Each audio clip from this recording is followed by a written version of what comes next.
ओम शांति। मुरली का डेट है 17/6/2024। बाबा ने कहा, मीठे बच्चे, याद और पढ़ाई से ही डबल ताज मिलेगा, इसलिए अपनी एम ऑब्जेक्ट को सामने रख दैवी गुण धारण करो। प्रश्न, विश्व रचयिता बाप तुम बच्चों की कौन सी खिदमत अर्थात सेवा करते हैं? उत्तर में बाबा ने बताया, पहला नंबर, बच्चों को बेहद का बरसा दे सुखी बनाना, यह खिदमत है। बाप जैसी निष्काम सेवा कोई और कर नहीं सकता। 2 नंबर, बेहद का बाप किराए पर तख्त लेकर तुम्हें विश्व का तख्त नशीन बना देते हैं।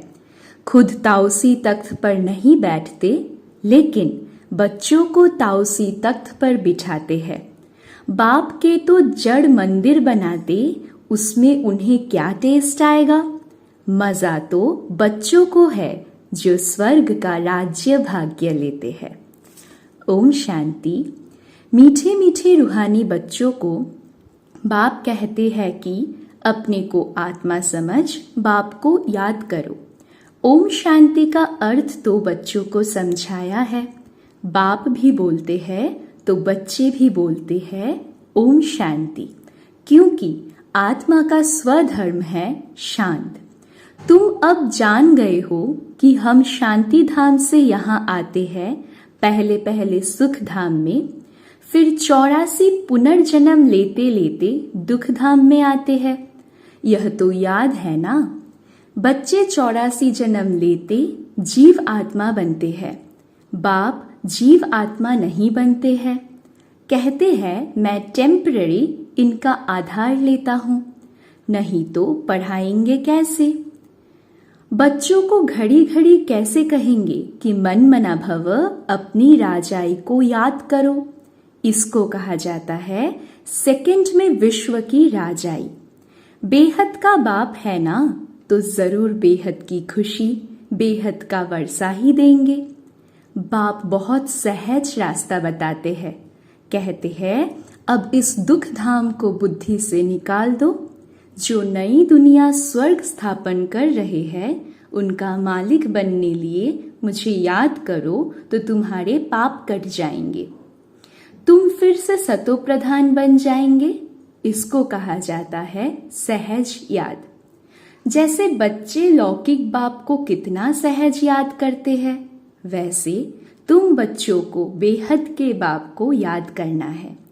बाप ही दुख से निकाल सुख धाम में ले जाते हैं। वहां दुख का नाम निशान नहीं। बहुत सहज बात कहते हैं, अपने शांति धाम को याद करो। जो बाप का घर वह तुम्हारा घर है, और नई दुनिया को याद करो, वह तुम्हारी राजधानी है।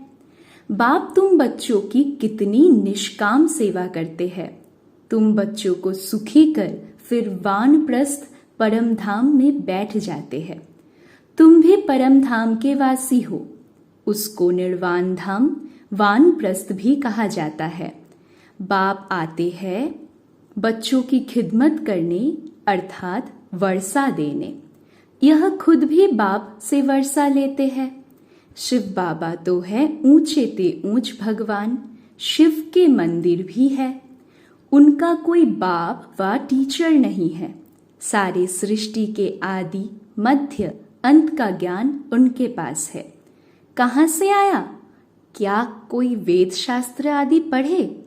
नहीं, बाप तो है ज्ञान का सागर, सुख शांति का सागर। बाप की महिमा और दैवी गुणों वाले मनुष्यों की महिमा में फर्क है। तुम दैवी गुण धारण कर यह देवता बनते हो। पहले आसुरी गुण थे। असुर से देवता बनाना यह तो बाप का ही काम है। एम ऑब्जेक्ट भी तुम्हारे सामने है। जरूर ऐसे श्रेष्ठ कर्म किए होंगे। कर्म, अकर्म, विकर्म की गति अथवा हर बात समझाने में 1 सेकंड लगता है। बाप कहते हैं मीठे मीठे बच्चों को पार्ट बजाना ही है। यह पार्ट तुमको अनादि अविनाशी मिला हुआ है। तुम कितना बारी सुख दुख के खेल में आए हो, कितना बार तुम विश्व के मालिक बने हो। बाप कितना ऊंच बनाते हैं, परमात्मा जो सुप्रीम सोल है वह भी इतना छोटा है। वह बाप ज्ञान का सागर है, तो आत्माओं को भी आप समान बनाते हैं। तुम प्रेम के सागर, सुख के सागर बनते हो। देवताओं का आपस में कितना प्रेम है, कभी झगड़ा नहीं होता, तो बाप आकर तुम्हें आप समान बनाते हैं और कोई ऐसा बना ना सके। खेल स्थूल वतन में होता है, पहले आदि सनातन देवी देवता धर्म, फिर इस्लामी, बौद्धि आदि नंबरवार इस मांडवे में व नाटकशाला में आते हैं। 84 जन्म तुम लेते हो, गायन भी है, आत्माएं परमात्मा अलग रहे बहुकाल। बाप कहते हैं, मीठे मीठे बच्चों, पहले पहले विश्व में पार्ट बजाने तुम आए हो। मैं तो थोड़े समय के लिए इनमें प्रवेश करता हूँ। यह तो पुरानी जुत्ती है। पुरुष की एक स्त्री मर जाती है तो कहते हैं पुरानी जुत्ती गई, अब फिर नई लेते हैं। यह भी पुराना तन है ना। 84 जन्मों का चक्र लगाया है ततत्वम, तो मैं आकर इस रथ का आधार लेता हूँ। पावन दुनिया में तो कभी मैं आता ही नहीं हूँ। तुम पतित हो, मुझे बुलाते हो कि आकर पावन बनाओ। आखिरीन तुम्हारी याद फलीभूत होगी ना। जब पुरानी दुनिया खत्म होने का समय होता है तब मैं आता हूँ। ब्रह्मा द्वारा स्थापना, ब्रह्मा द्वारा अर्थात ब्राह्मणों द्वारा। पहले चोटी ब्राह्मण, फिर क्षत्रिय, तो बाजोली खेलते हो। अब देह अभिमान छोड़ देही अभिमानी बनना है। तुम 84 जन्म लेते हो, मैं तो एक ही बार सिर्फ इस तन का लोन लेता हूँ, किराए पर लेता हूँ। हम इस मकान के मालिक नहीं हैं। इनको तो फिर भी हम छोड़ देंगे, किराया तो देना पड़ता है ना। बाप भी कहते हैं, मैं मकान का किराया देता हूँ। बेहद का बाप है, कुछ तो किराया देते होंगे ना। यह तथ्य लेते हैं तुमको समझाने लिए। ऐसा समझाते हैं जो तुम भी विश्व के तख्त नशीन बन जाते हो। खुद कहते हैं मैं नहीं बनता हूँ। तख्त नशीन अर्थात ताउसी तख्त पर बिठाते हैं। शिव बाबा की याद में ही सोमनाथ का मंदिर बनाया है। बाप कहते हैं इससे मुझे क्या टेस्ट आएगी। जड़ पुतला रख देते हैं, मजा तो तुम बच्चों को स्वर्ग में है। मैं तो स्वर्ग में आता ही नहीं हूँ। फिर भक्ति मार्ग जब शुरू होता है तो यह मंदिर आदि बनाने में कितना खर्च किया। फिर भी चोर लूट ले गए। रावण के राज्य में तुम्हारा धन दौलत आदि सब खलास हो जाता है। अभी वह ताउसी तख्त है। बाप कहते हैं जो हमारा मंदिर बनाया हुआ था वह मोहम्मद गजनबी आकर लूट ले गए। भारत जैसा सॉल्वेंट और कोई देश नहीं, इन जैसा तीर्थ और कोई बन नहीं सकता। परंतु आज तो हिंदू धर्म के अनेक तीर्थ हो पड़े हैं। वास्तव में बाप जो सर्व की सद्गति करते हैं, तीर्थ तो उनका होना चाहिए। यह भी ड्रामा बना हुआ है, समझने में बहुत सहज है, परंतु नंबरवार ही समझते हैं क्योंकि राजधानी स्थापन हो रही है। स्वर्ग के मालिक यह लक्ष्मी नारायण है। यह है उत्तम से उत्तम पुरुष जिनको फिर देवता कहा जाता है। दैवी गुण वाले को देवता कहा जाता है। यह ऊंच देवता धर्म वाले प्रवृत्ति मार्ग के थे। उस समय तुम्हारा ही प्रवृत्ति मार्ग रहता है। बाप ने तुमको डबल ताजधारी बनाया। रावण ने फिर दोनों ही ताज उतार दिए। अब तो नो ताज, न पवित्रता का ताज न धन का ताज, दोनों रावण ने उतार दिए हैं। फिर बाप आकर तुमको दोनों ताज देते हैं। इस याद और पढ़ाई से इसलिए गाते हैं ओ गॉडफादर, हमारा गाइड बनो, लिबरेट भी करो। तब तुम्हारा नाम भी पंडा रखा हुआ है। पांडव, कौरव, यादव क्या करत भय।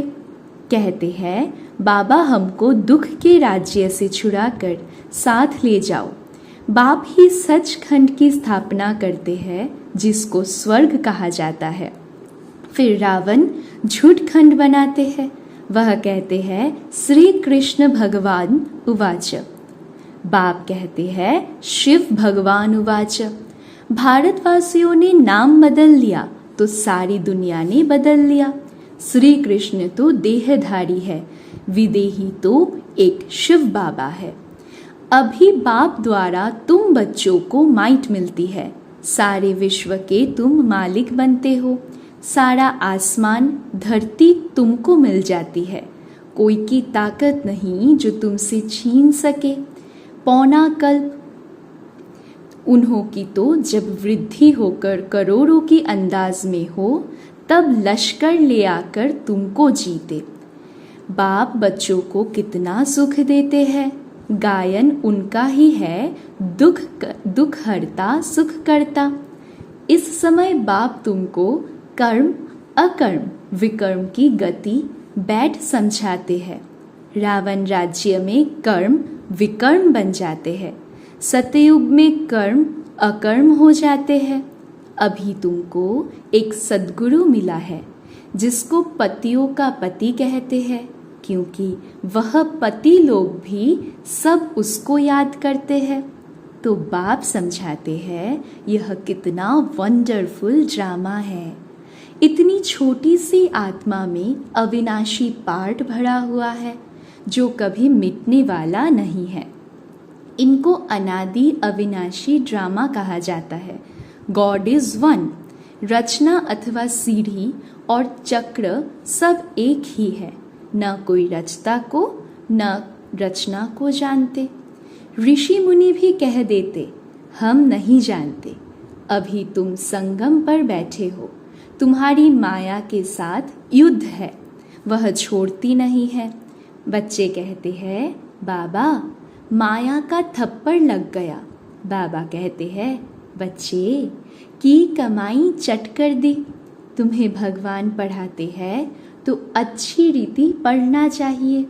ऐसी पढ़ाई तो फिर 5000 वर्ष बाद मिलेगी। अच्छा, बाबा को याद प्यार देते हैं। मीठे मीठे सिकिलधे बच्चों प्रति माता पिता बाप दादा का याद प्यार और गुड मॉर्निंग। रूहानी बाप की रूहानी बच्चों को नमस्ते।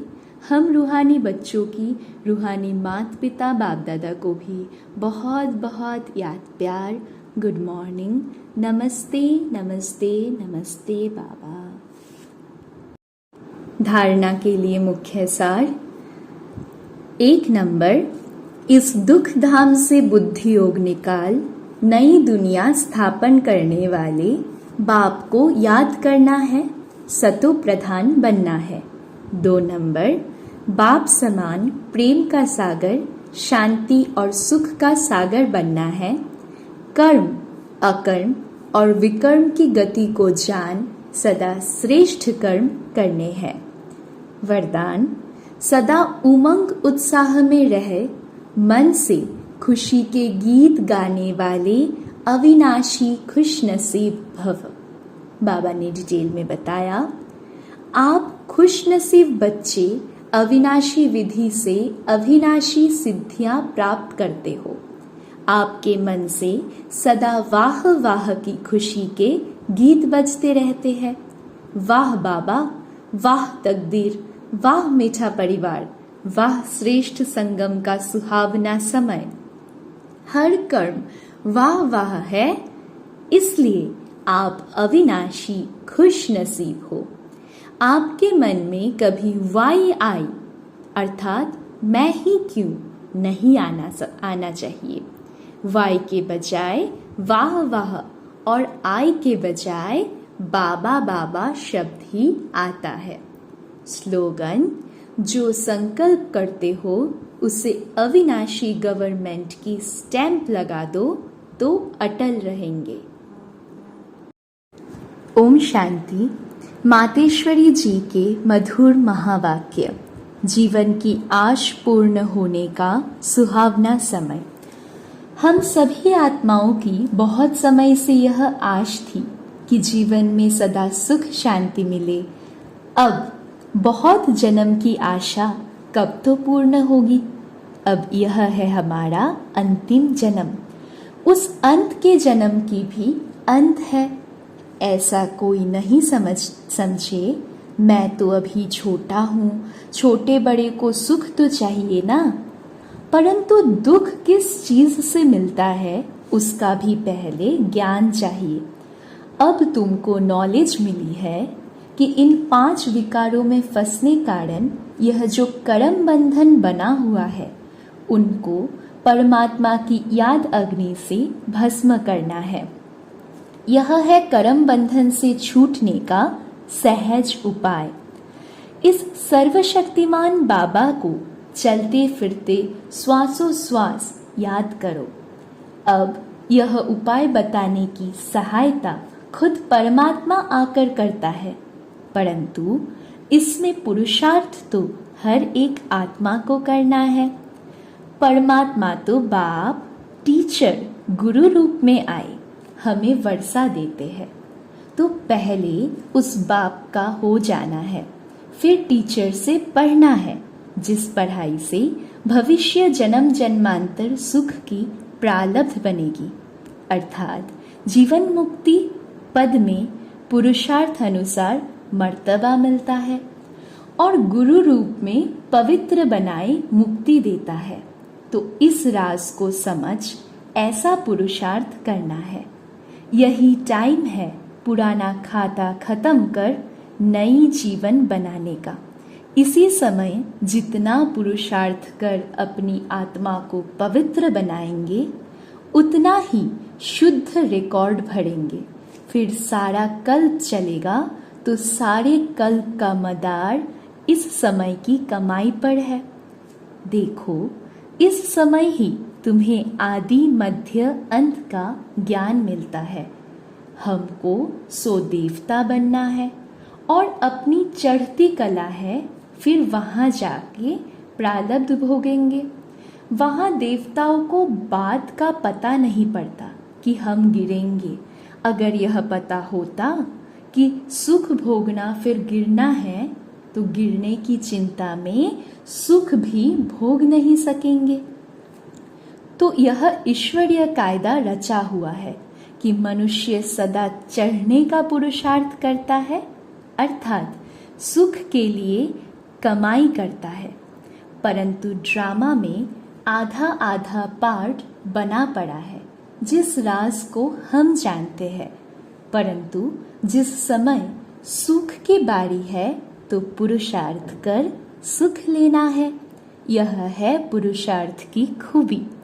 एक्टर का काम है एक्ट करने समय संपूर्ण खूबी से पार्ट बजाना, जो देखने वाले हेयर हेयर वाह वाह करे। इसलिए हीरो हीरोइन का पार्ट देवताओं को मिला है, जिन्हों का यादगार चित्र गाया और पूजा जाता है। निर्विकारी प्रवृत्ति में रहे कमल फूल अवस्था बनाना यही देवताओं की खूबी है। इस खूबी को भूलने से ही भारत की ऐसी दुर्दशा हुई है। अब फिर से ऐसी जीवन बनाने वाला खुद परमात्मा आया हुआ है। अब उनका हाथ पकड़ने से जीवन नैया पार होगी। अच्छा, ओम शांति।